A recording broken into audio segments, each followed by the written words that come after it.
This is The Joe Gaither Show on BamaCentral.com.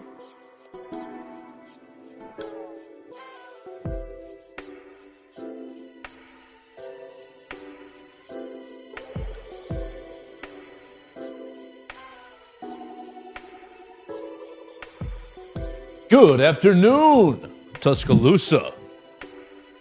Internet world, West Alabama, how we doing today? Happy holidays, Merry Christmas, Happy Hanukkah. I know both of those started on the exact same day this year. This is the Joe Gaither Show on Bama Central and BamaCentral.com. I am Joe Gaither. You are the listener, the viewer, checking us out on Facebook, on Twitter, on YouTube at Joe Gaither 6, or on Bama Central, Alabama Crimson Tide on SI. We are here in the Derek Daniels State Farm Studios. You might be listening to us on Spotify, Apple Podcasts, and Amazon. I did a lot of podcast listening over the last week and a half on the road, driving up and back to Chattanooga a couple of times for holiday festivities. So if you did that, or if you are doing that currently, we appreciate you guys. Be safe on the road. Download us at Spotify, Apple Podcasts, and Amazon. We're going to have hopefully a lot of fun on this rainy day in West Alabama. As it is rainy, we do want to go ahead and just kick off the show by telling you we're sponsored by Purple Turtle Roofing. If you are turning your thoughts to the new year, make sure you're thinking forward about your roof. Call Purple Turtle Roofing today. We'll put up their phone number here in just a little bit. They're the most reliable residential roof replacement company in Alabama and Mississippi. And the rain, it always makes me think about our great friends at Purple Turtle Roofing. We're live here in the Derek Daniels State Farm Studios with my friend Mason Woods. Mason's back in business. We're finally looking at each other once again. You can follow him at MAWoods_. He is back from parts unknown, seated in the Derek Daniels State Farm Studio. Mason Woods writing a big old recruiting rundown this morning. And Mason, I'm going to go post Katie Windham's practice report right now on the socials. So as I do that, why don't you give people maybe a highlight or two about recruiting rundown so I can get her stuff on social media? Yeah, it was a moderately slow week on the actual recruiting trail. The transfer portal was active, but as far as recruits, Bama did manage to land a 2026 recruit, the first of the class, really the fifth, if you kind of look at it technically. They have had 4 decommitments from the class, but now they land Zion Gibson, a 4-star cornerback from Gadsden, Alabama. He becomes the first player of the class to commit. Everything I've heard about him, I think he's going to be a very good player. I don't really know exactly if he even projects fully as a corner. He has played wide receiver and corner in high school, and he's been really effective at both of them. He's extremely fast. He runs track. He plays basketball. I think this is a guy that, he's probably going to get a lot more attention as his recruiting process continues. But, it seemed like he was pretty locked in with Alabama. I watched his recruiting live stream that he did, and there was a few mishaps with it. He had to stop it and restart it a few times. There was a helicopter involved at one point.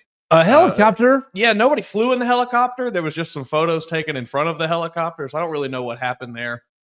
He does get into the auditorium, though, eventually, and, he lays out the hats in front of you, and we've seen it all before. He picks up one hat. Oh, no, tosses it to the side, goes to the Alabama hat. So he locks himself in as an Alabama commit. It seems like he was pretty excited about it. It seemed like everybody there, his family as well, was pretty excited about it. So I think he's going to be a good, hopefully a good cornerstone of that class to come, and maybe a trend in the right direction for Alabama as far as in-state recruiting goes. Look, absolutely an area that this staff needs to improve on. I say that, take it with a grain of salt. It's not like they're doing poorly by any means on the recruiting trail. Getting a lot of guys that are highly coveted, so that's great. We're getting into the next cycle of 2026, and so we started off with Zion Gibson. You can read all about it on the recruiting rundown at Bama Central, Alabama on SI from our friend Mason Woods. Following Mason Woods at MAWoods_. All right, Mason, we're in the Derek Daniels State Farm Studios. Everybody's calling Derek Daniel for their insurance needs at 205-758-3391. They're calling to see how much Derek can save them today. It's rainy. This part of the calendar from the 25th to the 1st, I don't even know what day it is. I don't even know what calendar, what day of the week it is. But I'll look. All right, it's Friday. It's the 27th. Alabama is playing on Tuesday. We're playing on Tuesday. That's the 29th or the 30th. That's the 31st. Oh my gosh, all the days are running together. That's the last day of the year. Playing on Tuesday, 31st. It's 11 a.m. game. You're getting up, getting it over with. Mm-hmm. Our friend Katie Windham is already in Tampa at practice. She just posted. So nice. I bet it's a lot better weather than it is here right now. She just posted a practice report. Why don't you pull it up and skim it as I kind of talk about some things that we're going to be looking for in the ReliaQuest Bowl on Tuesday. And then you can tell us kind of the highlights from Katie Windham's piece there as we encourage everyone to go read it at BamaCentral.com because she is actually on the ground right there. All right, so you're playing the ReliaQuest Bowl. You're a 12.5-point favorite against the Michigan Wolverines. It's a rematch. Obviously, everybody remembers last year's Rose Bowl. You lose in overtime. You don't get into the end zone. Heartbreaking. Shoulda, woulda, coulda, shoulda. Nick Saban sees everybody throwing helmets after the game, and he's disgusted with the mentality. And thus goes on to retire because a couple days later, he's having portal decisions and future decisions with his own players, and people are talking too much money and value. And Nick Saban says, "Hey, man, we going to Lake Burton." Alabama Jones. What a great joke. That was awesome. And it took me a second. Alabama Jones. Oh, Indiana Jones. Alabama Jones. The hat. He definitely got under Saban's got under his skin a little bit. I thought in that clip specifically. I think by the next appearance on game day, wearing a different colored hat of the same style, I think he had steered into it a little bit maybe then. But I definitely think that Shane Gillis struck a nerve with Coach Saban on the game day panel. Oh! Is this a serious show? Is this a joke show? Well, I believe in integrity. Reggie Ragland was on social media this past weekend preaching a lot about integrity, saying, I didn't get paid. What did he say? I drove an old Ford, whatever, Explorer Bronco or Explorer or something, beat up is what he said. I never got paid. Former SEC. Somebody came into his mentions, I've never heard of you. You're a scrub. And it's like, well, his NFL career wasn't amazing. I'm pretty sure he won a Super Bowl, but it wasn't amazing. But my man's was Reggie Ragland as a scrub is crazy. SEC Defensive Player of the Year, 2015. Absolute headbuster. Like, not a man you want to see in the B gap, in the C gap. Champion Reggie Ragland. Okay, so we're fine there. Unanimous All-American in 2015, Reggie Ragland. Learn ball. Learn ball. Oh, I've never heard of you. So anyways, that was a fun thing on social media. I'll never forget. Walking back, I think it was a 2014 Iron, but 2013, it was at home in Tuscaloosa. It was a big comeback. Mark Cooper catches the big touchdown in the second half. It was Blake Sims was the quarterback. It was the first Bama game I'd ever been to, and we're walking up to Bryant Denny, and you know how it goes. There's waves of drunk fans accompanying you on your walk to the stadium. I just remember one guy, I don't even know how it happened, but in passing, someone mentioned Reggie Ragland, and out of the woodwork, here he comes. I went to high school with Reggie Ragland. He was my friend. He was awesome. Reggie Ragland's awesome. That guy had never met Reggie Ragland a day in his life. He looked to be about 30. Well, I went to high school with Reggie Ragland, too.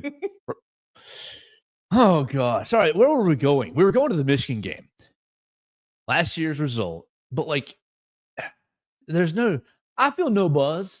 About this. You're a 12.5-point favorite. You look over at Michigan, and they've got opt-outs galore. Colston Loveland's opted out. Will Johnson's opted out. Mason Graham has opted out. Their running back has opted out as well. Donovan Edwards. Thank you. Donovan Edwards has opted out. They've got one of their better offensive linemen has opted out. It's just I'm trying to look into these Michigan opt-outs, get the full list. This headline is killing me. Who all has opted out for Michigan? Can Bryce Underwood play? Right. Well, no, he can't. Come on, people. What are we doing? SEO purposes. We're trying to get that SEO, that Bryce Underwood clickbait. Too good. No, you got all of these guys opting out.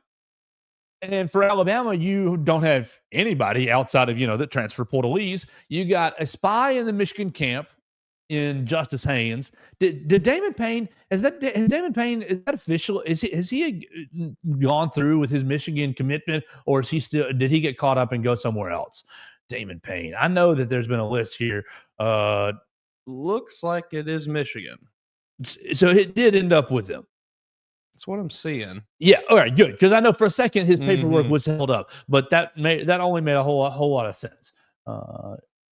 Yeah, this is Clayton Sayfie, Wolverine from On 3, 25 minutes ago, writing about transfer analysis, Damon Payne. All right, good. All right, so they got two spies for this game. No Connor Stallions, but two spies for this game. They got Justice Haynes and Damon Payne for Alabama's offense and Alabama's defense. Right off rip, does that give you cause for concern? I don't think so. Not really. I think I do think it was Kane Womack was asked about it a week ago or so, and before Justice Haynes had really, yes, and I think he kind of said something about maybe adjusting signals, adjusting signs. I don't really know if he was all that serious about it. I think he may have just been saying that. I don't think there's much concern here. I mean, Justice Haynes can't help you a lot on the defensive side of the ball. I don't really know what he's going to do helping you offensively, I mean, as far as signs and things go. I don't think this is a place of concern for Alabama. I don't even know if those guys are going to be that involved. Yeah, I think that, their level of involvement, they will have some involvement, but obviously not on the field. Yeah. But I don't think that they're going to be sitting right there with a headset on, headset and binoculars looking over at the plays like, yeah, coach, they're calling a blitz. Yeah, coach, this is going to be a play action pass. I'm not sure that they're at that level, but look, it's just a bowl game. Who cares? I'm having a hard time getting excited for the game itself, just as far as wanting Alabama to win or lose. Obviously, you win, you get to 10-3, 10-win season. That's a huge accomplishment. Yeah. You get that in Coach DeBoer's first season. I know Sharon Moore, he's looking for his first bowl win. He's hoping for Michigan to finish with an 8-win season. They're coming off a very emotional victory over Ohio State. Really, I think that Michigan, their season's made. They seem like they're on to 2026. Kind of seems that way. Obviously the opt-outs are going to weigh heavily on how they can play in this game. They're missing just several of their top players at many key positions. But I think just the attitude of the team after they beat Ohio State, it was like, all right, we won this year. Our season's done. So that's why I sent a link. I sent the link to Katie to see if she'd pop in, but I think she's probably really busy covering all the practice down there. I wonder some interesting notes from that practice. Though. Okay, what'd you read? Well, give me a highlight or two. Just real quick. We have talked about Jaylen Mbakwe potentially making a move to wide receiver. Looks like he was actually getting reps at wide receiver today. He did have to change his number on account of that because, he wears number 9. Richard Young also wears number 9. So maybe Mbakwe will be rolling out number 6 moving forward. It's an interesting little taking over Kobe Prince's number. Looks like Caden Proctor, obviously we expected not to be practicing. He was seen on the sideline on the bikes. Elijah was working with the left side. Will conform be on the right. Elijah Hale on the left? Yes. Oh, yeah. Yes. Jaylen Hale. Not going to be playing, but was on the practice field doing a little bit of he was in a non-contact jersey, but was participating a bit, had a big brace on his leg, it says, or Katie says here. Let's see. Anything else interesting? Javier Arenas was there. That's pretty cool. That's one of my favorite Bama players of all time. I absolutely love that guy. He was just electric. Other than that, not really anything to take note of. Q Robinson, Deontay Lawson, Malachi Moore, all guys that are injured. They're still there at practice in support of their guys, looks like. So, not anything super crazy, but Jaylen Mbakwe officially getting reps at wide receiver, so I think we should expect to see that in the game on Tuesday. Yeah, I think that he's not going to be playing any defensive back at all on Tuesday. Probably right. I think he's going to be playing full-time wide receiver. Somebody asked me about that. So one of my favorite listeners actually texted me, said I'm listening to you as I'm driving on the Monday episode, saying. Asking how much Jaylen Mbakwe would play wide receiver. I think he's going to play full-time wide receiver on Tuesday. And I think what do you have? Ryan, Jeremy, Rico Scott, Jaylen Mbakwe. Who was the fourth that we decided before Mbakwe? Ryan, Jeremy, Rico Scott. It wasn't Amari Jefferson's hurt. My buddy, Baylor man, Chattanooga fella. Oh, Cole man. Adams is hurt. Jaron Hamilton? Yeah, it's Jaron Hamilton, right? Jaron Hamilton. Yeah. Is Jalen Hale's hurt. All right, so it's Jaron Hamilton, and it's Jaylen Mbakwe. That wide receiver 3 spots wide open. Oh, yeah. So let's play Over under Mason Woods. For some reason, 6.5 feels like the right number. Touches, offensive touches can be receptions or handoffs. How many touches does Jaylen Mbakwe have? 6.5. That's way too high. I think 5.5. 5.5. Over or under 5.5. I think I'll take the under. I think he maybe gets some targets. Maybe does not come down with everything. Maybe, had a little miscommunication here and there on some routes, things like that. You're not saying the quarterback's going to miss him, are you? Maybe. Quarterback might miss him. I do think we probably see at least 2 or 3 gadget plays where he's, getting a handoff type deal or a little jet sweep kind of play. They're asking him to do the double pass because he was a quarterback in high school. There we go. Double pass to Ryan Williams. That'd be sweet. Pops him out on a flare screen. He gets the backwards pass. Ryan's taking off already. Yeah, I would like that. I'd like to see that. Nick Sheridan, take notes. Sheridan listens to the show, I've been told. Sheridan, DeBoer, and Womack. They all get together once every day. They'd have a standing meeting to listen to it. Happy holidays, fellas.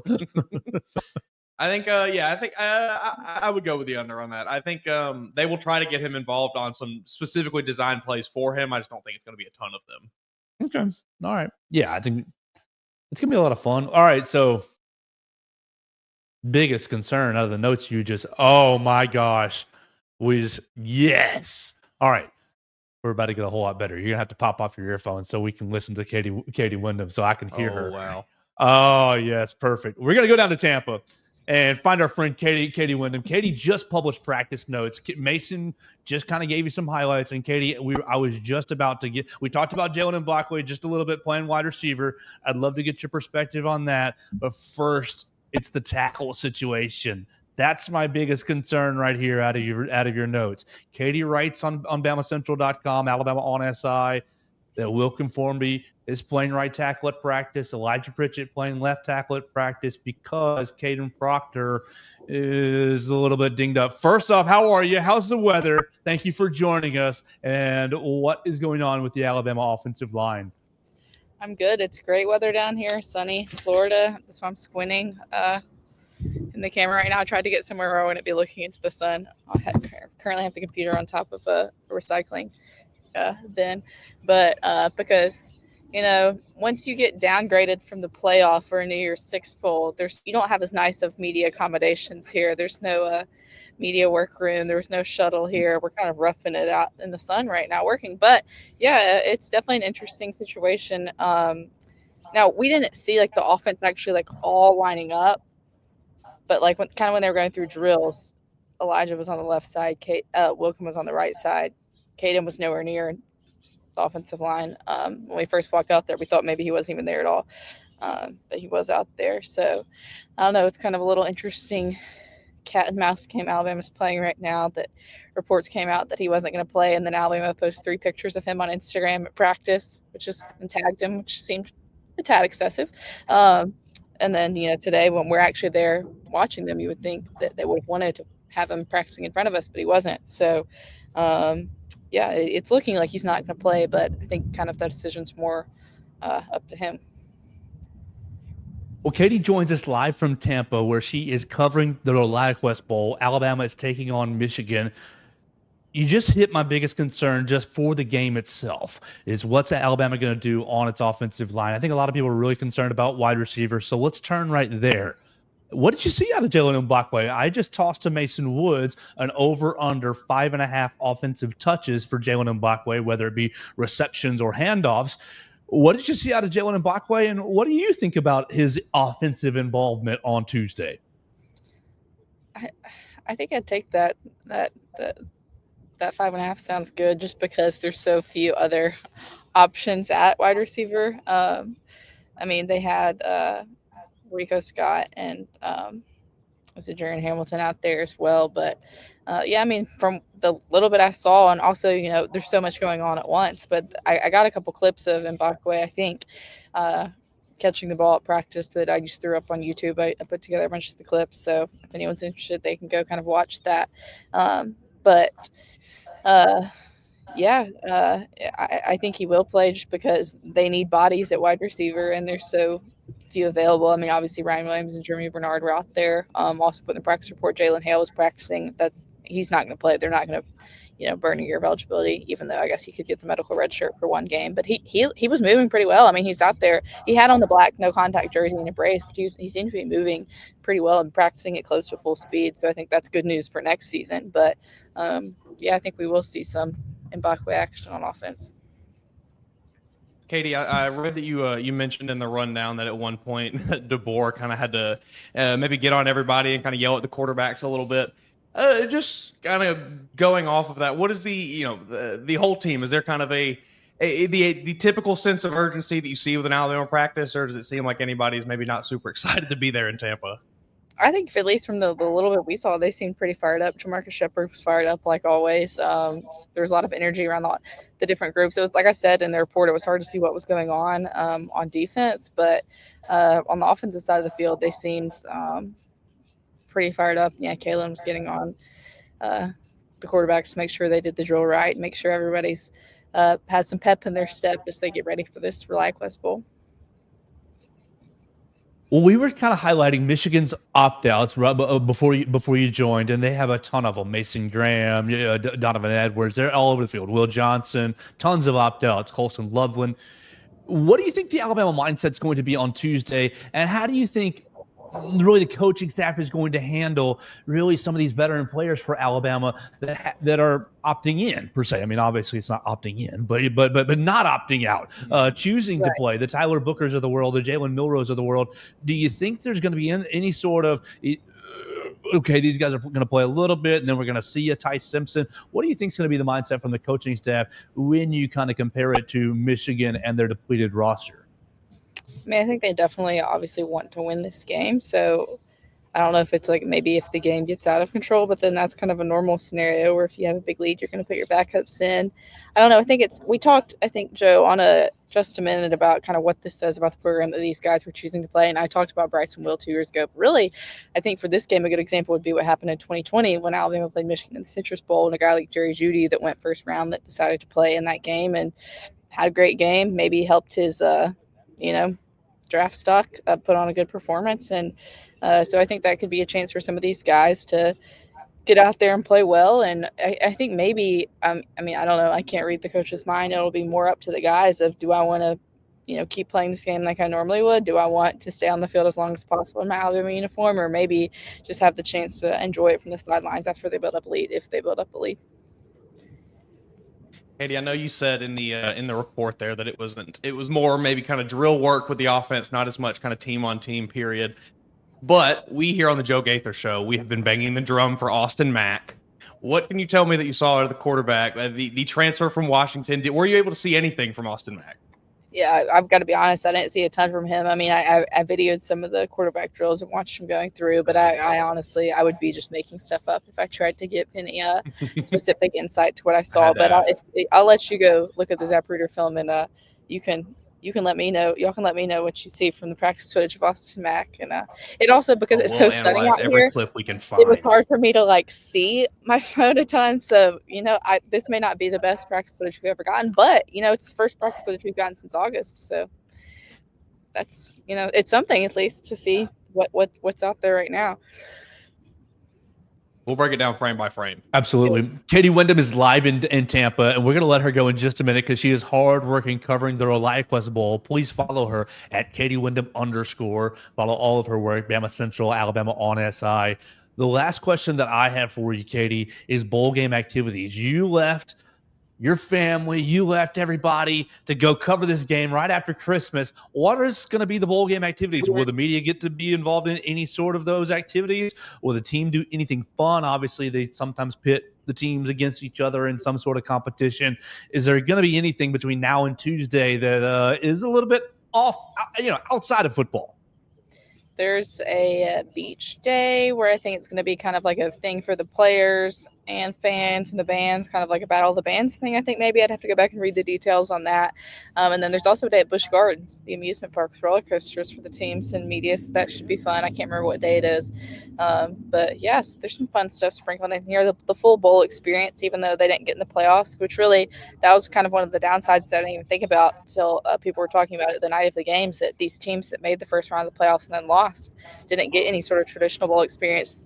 The Indiana guys had their best season in program history and then got to go lose at Notre Dame on a Friday night, and that was it. No, I mean, I'm sure they got like CFP gear, but didn't necessarily get a full bowl experience when you have this great season where normally you would have been in, the Rose Bowl or the Citrus Bowl or whatever is a Big Ten team. But yeah, so there will be some fun activities for the guys, and I think that's why you see some of the guys like Deontay and Malachi that still, choose to travel with the team even though they're done for the year to kind of get to experience all this fun stuff.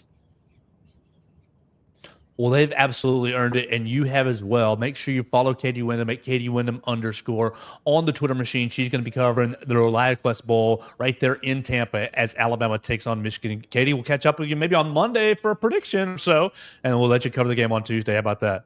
Sounds good. Thanks, guys. Absolutely. Thanks so much, Katie. That's Katie Windham taking time out of practice. She was just right there watching the fellas practice, and was gracious enough to join us on the show. Really, really appreciate her so much, leading our coverage, leading our team. Follow her at Katie Windham _ I'm going to have to go through and I'm going to have to find the Austin Mack clips. I know they're there. I know he was slinging it. I know in my heart of hearts, he was putting on a show out there. I don't really have much for this game. No. Okay, so here's some just highlights. Mm-hmm. Michigan, bottom 5, bottom 10 passing offense in the country. Michigan, top 5, top 10 rushing defense in the country. Mm-hmm. I think that will be a little bit interesting for Jalen Milroe and Jam Miller and Richard Young to deal with, and a makeshift offensive line. Not makeshift, but makeshift. Bit pieced together. Yeah, piecemeal. I don't love Elijah Pritchett at left tackle, but you don't have any other options. Would you rather have Will Conform over there? No. Yeah. I think you are limited at that left tackle spot. You're limited, really at both tackle spots, given just kind of the situation you're in right now. Yeah, I think that matchup, certainly the rush defense versus Alabama, really we've seen it on multiple occasions. They need to get the run game going for this offense to, really thrive and move and be efficient. So that is certainly a bit of a challenge for Alabama, maybe an interesting thing to watch for in this game. But I still think, especially given all the opt-outs like we have mentioned so many times already, Alabama should hopefully be fairly comfortable in this matchup. All right, do some quick math here. 43.5 is the over-under. Yeah, 12.5. So what's that going to be? 43.5 divided by 2 is what? 22, right? So 22, then you plus minus 6 each way. 28 minus. So you're looking at you're looking at basically what's 28 mince 12? 16, right? 28-16 is kind of the implied line. I was just over here in La La Land. Isn't 28 and 16? Isn't that 38? Yeah, that's about 44. Yeah, mm-hmm. That puts us right there. Yeah, that puts us right there at 44. So that's the implied line, 28-16. I don't know that I see Michigan scoring 16 points in this game. I might. Yeah. I might that's really just 2 touchdowns and 2. That's just 2 touchdowns and 2. That's a lot to ask of Michigan. They struggle to move the ball. They moved the ball well against Ohio State because Ohio State just couldn't figure out how to stop an inside zone or anything. Well, they only scored 13. Yeah, so there we go. They scored 50 on Northwestern. They only scored 15 against Indiana. They only scored 17 against Oregon. They scored 24 against Michigan State. 7 against Illinois, 17 against Washington. Just terrible offense. We have seen what this Alabama defense does against really bad quarterbacks. Some really bad quarterbacks. So it's going to be like 24-10. Do we like 24-10? Maybe 31-10 even. So you think this Alabama team is going to score a lot? It's going to be Jaylen Mbakwe City. Touchdown. An Mbakwe touchdown would be pretty cool. I could see them putting up 30 points, 28-31, somewhere around there. I like. I'll take 31-10. I think I like that. No, I'm not going to pin you down to it because we will basically get deeper into it on Monday, as that will be the day before the game. That would be eerily similar to the last time these teams, well, not the last time, but the last time these teams played in this kind of bowl game setting, 2019, when Alabama won 35-16. Yeah, that's what she just compared. That's what she just compared it to, the Jerry Jeudy game. Did Michigan have a lot of players opt out that time too? Ooh, that I'm not sure of. I remember Nick Saban. I remember Nick Saban giving game. Najee Harris an extra touchdown at the end of the game as a big old middle finger to Jim Harbaugh. Najee, I love 24 that. carries, 136 yards on the ground, 2 tutties that game. Yeah, and he didn't need the last one. They could have taken a knee, but he handed it to him anyways. Oh gosh. Okay, so we'll talk more about the ReliaQuest Bowl on Monday, as Katie Windham will give you a little bit more practice reports over the weekend. I'm sure she's going to give you reports from Busch Gardens. That sounds like a lot of fun. Are you a roller coaster guy, Mason?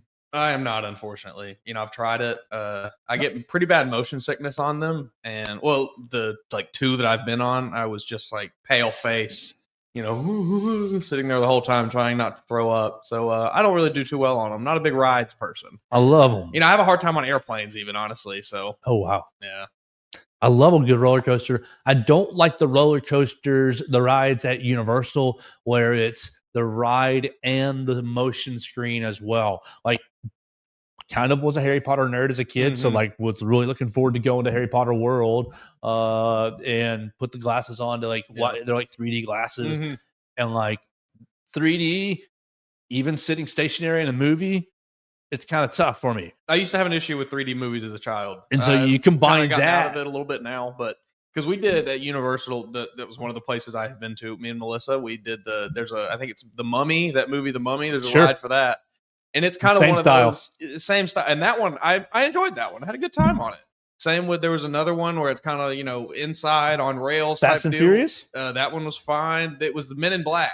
Here I think you sit in like a little chair Black. and they spin you around. You're supposed to like shoot aliens and stuff or something. But that one was fine. I think it's just it's the very high speed up and down that gets me. I can't do it. Did you Hulk at Universal? That's probably one of the ones. At Six Flags, I threw up everywhere. Oh, I did Hulk. Universal was amazing. No, I saw it. And, they did. I couldn't bear it. That was not a good day for Mason Woods. I love the roller coaster. So, all right, which Alabama football player who's getting sick on the roller coaster? Because Ryan's just chilling. Ryan's a front row guy. Ryan Williams, he's a front row guy with popcorn and just like, can this go faster? I feel he could be that, or he could also be the very, very staunch. No chance in hell I'm getting on a roller coaster. Y'all are crazy. You think so? I can see it both ways. I feel like I can see him just chilling. I think I could see Milroe being a I'm not getting on a roller coaster kind of guy. Me too. Those things are death traps, man. I'm not getting on that. Meanwhile, I couldn't tell you. There's probably been, you could count them on one hand, the amount Tim of roller Keenan coaster doesn't want to get on there. a roller coaster either. I don't think Tim Keenan does. Is he allowed to? He's pretty big. He's a pretty big fella. That's something that you kind of have to consider with some of these guys. How many of them are actually allowed on these roller coasters? Damani loves the rides, I bet. Yeah. Damani's just chilling. Well, he's coming from California. They got the Damani's riding the ride so that he can feel anything. Just so cold-blooded, so even keel. That would kind of suck to you get this cool day at wherever you are for this bowl game. It's an amusement park, and then you're like the offensive lineman or defensive lineman. You go up and they said, we can't lock you in, buddy. Sorry, you're just too big. 6'7", 315 pounds. This roller coaster wasn't built for you. That'd be a pain. I bet they got some cool gear though. The swag is always great for those. You know what? I need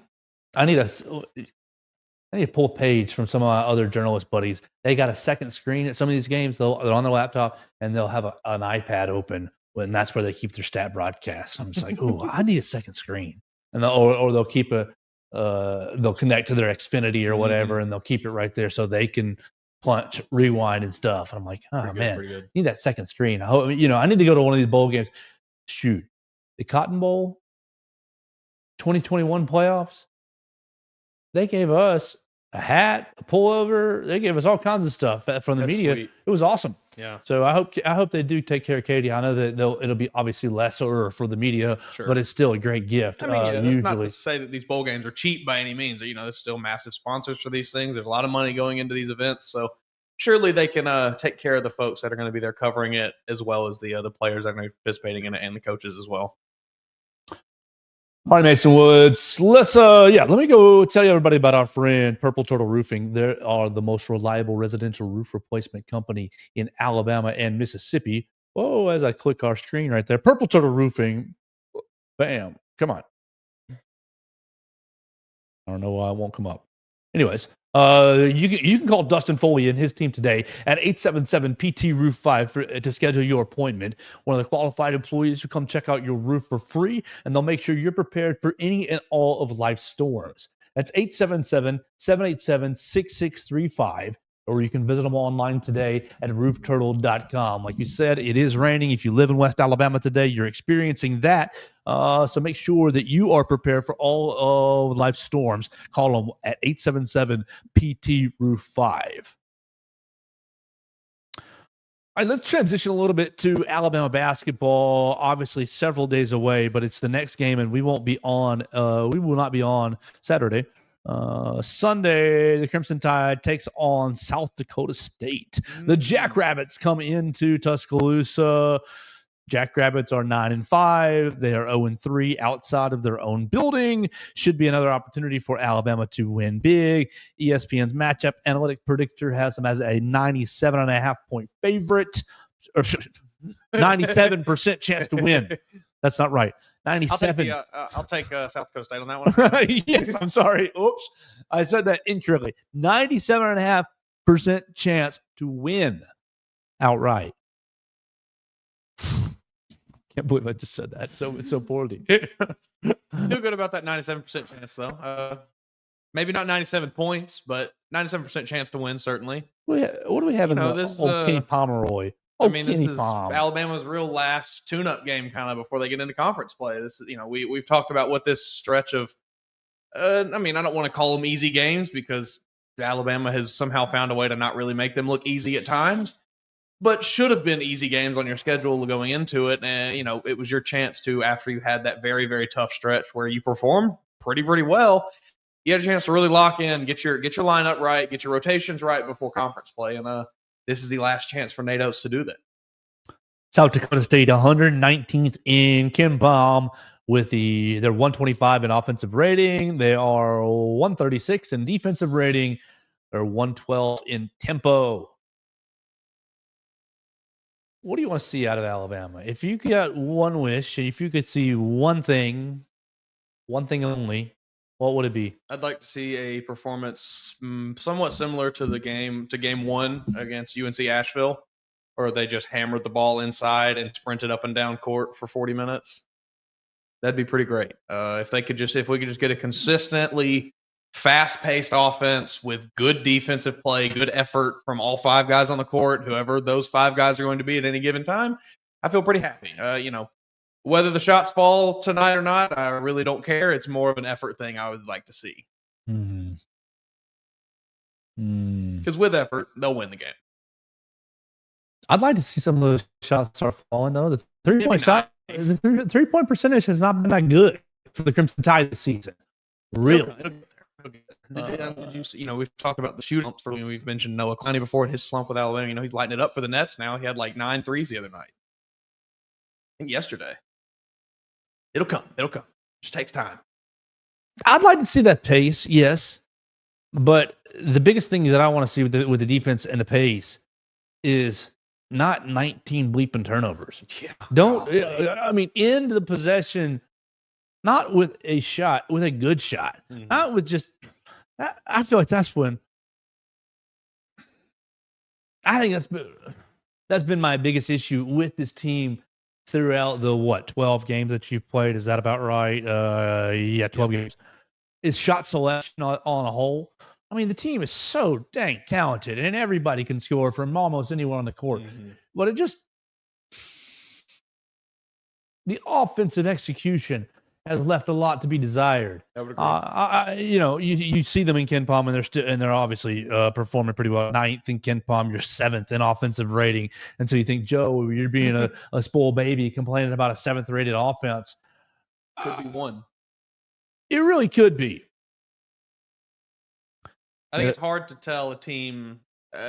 It's not necessarily taking away the green light to go score, but just to, a team with this much talent, they basically all have the green light at any given moment to like go make a bucket, go get a bucket, go score, whatever it is. And I imagine it's a bit of a strange kind of balancing act you have to find where it's like, yes, go score the ball. That is what you're good at. But also like, let's make sure we have good shot selection. How different, Mason Woods, will the rotation be next week? Not Sunday, but next week when SEC play starts. Because that's the question. That's my biggest question. Mm-hmm. How different will it be? He said after the game last Sunday against whoever the heck did they play? Who did they play? Thank you. Against the Golden Flashes. Yes. He said, I think we can cut it down to 9-10 pretty easily. Maybe 8. Mm-hmm. How different is this team going to look in SEC play with a shorter rotation? I don't know because it kind of makes you wonder what that shorter rotation is going to be. If it's going to be let's get Mo D on the floor more, let's get guys like Houston Millett out here who just kind of play their tails off. Maybe the offense might maybe the offense might take not a step back really, but be a little bit slower. And in focus of let's play more defensive basketball, let's really try to limit teams' possessions and things like that. It's Jaren, isn't it? I think it might be. He's coming out. It might just be. I like what Jaren gives you from a shooting perspective, obviously, and he's turned it on the last few games. He's played really good defense all year. Yeah, I think he just hasn't been consistent enough. I guess is maybe his biggest issue. It's hard to nitpick this team. It's Jaren and it's Aiden Sherrill. Sherrill is definitely, not going to be. I like Sherrill. I think he's just not there. I feel such. I say it's Jaren. That's it. That feels so foolish to say that he's the one that's getting, because I don't think he started a lot in non-conference play, and just like you said, the Noah Clowney comparisons. I think he loves him for his for what he gives you stretching the floor. I don't think it is, but I feel like it might be. It's not Youngblood. He's not getting Youngblood's minutes are going to get ramped up. He's getting ramped. He is getting ramped the bleep up. I don't think you're limiting Darian Reed. I like what he gives you. Yeah, it's not Darian Reed. Again, a defensive monster. Yes. You're definitely playing him. It's not LeBaron either. No. Is it Aiden? Aiden's been a pretty great shooting option, though. He has really helped in the absence of Latrell. And I know Chris Youngblood has also stepped up in the absence of Latrell, but Aiden has as well. I mean, it's just so hard to get this team to a tight rotation because there's so much talent everywhere. It's a good problem to have, but a problem nonetheless.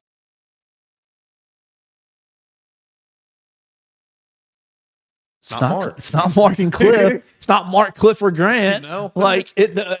Those three are solid. Those three are basically 1, 2, 3. Bam, bam, bam. You're in the lineup. Maybe you're pulling Cliff out in sometimes to go small ball and just run the floor a little bit. Get Grant in the 5. Put Jaren back out there at the 4. Darion at the 3. Yeah. Youngblood at the 2 and Mark at 1. And you just run people out of the gym. Oh, we need to stop on defense. Maybe Get in there, Cliff. It's going to be very interesting to see what you do, Coach Oates.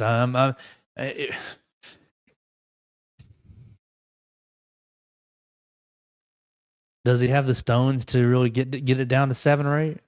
I think he does. I mean, of course. I mean, yes. And those are going to be tough conversations with these kids. It may lead to some. I don't want to make it sound like I was questioning Coach Oates. Stones, but that's hard. It is. It's especially just considering Nate Oates knows as well as you and I come the end of the season, you'll have to re-recruit this whole roster again. There will be teams chomping at the bit to come offer them, this and that, whatever it is, NIL, playing time, whatever it is, you name it. Schools will be offering it to many of these players because, like we've said countless times, this roster is uber talented. So you do have to, I think, still keep that in the back of your head a little bit, and we have to maybe appease them a little bit at times. I don't know. It's very hard. Nate Oates has kind of created his own monster here. So it's going to be fun. Sunday, much better tip-off time, 2 o'clock against the South Dakota State Jackrabbits. No lines available quite yet. They'll put it out, I guess, on Sunday as they do for college basketball. I hate that. I wish they put it out 2 or 3. Like, what the next game is. Just put it out and let it move.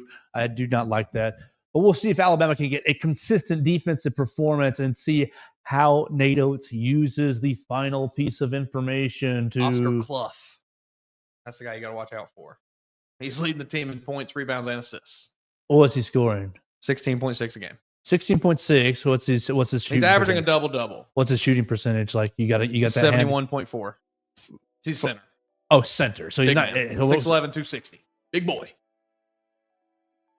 Might give Cliff some hell in there. Points, rebounds, and assists? That's what it says. That's what the ESPN's telling Point me. forward, baby. Yeah. Only 2.7 assists, and that is team leading. That's not a so great we're sign for definitely the seeing Jackrabbits. Jaren out there with them. We're seeing Cliff out there with them. Aiden's going to get his last little bit of run. Mm-hmm. It's going to be crazy. 2 o'clock, much better tip-off time. Everybody goes to church. You get your lunch in, get over to Coleman Coliseum. Not necessarily as much in the holidays. Hopefully you'll have – look, people – somebody said, oh, it's an empty crowd in there, Joe. And I'm like, last Sunday. And I'm like, they're like, you should see what Auburn did on a Sunday. And I said, I think there's more than 9,000 people in here. There's just not 15,000 people in here. A little harder to fill that.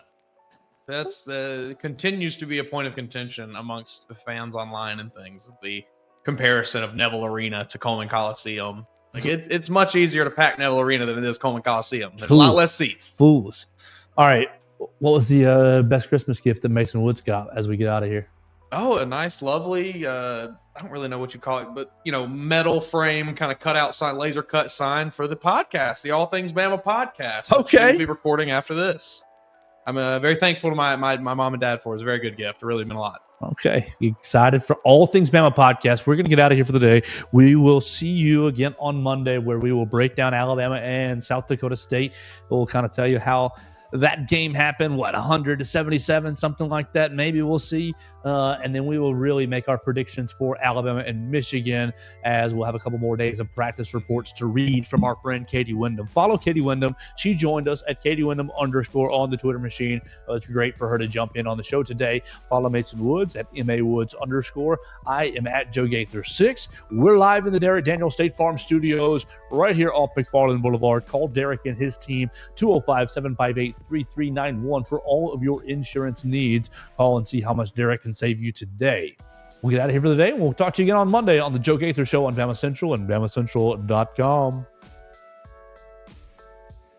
Thanks for joining us on today's edition of the Joe Gaither Show on Bama Central. Keep up with Joe on all his social media pages at Joe Gaither 6. Subscribe, rate, and review the show on Spotify and Apple Podcasts, and be sure to read us daily at BamaCentral.com.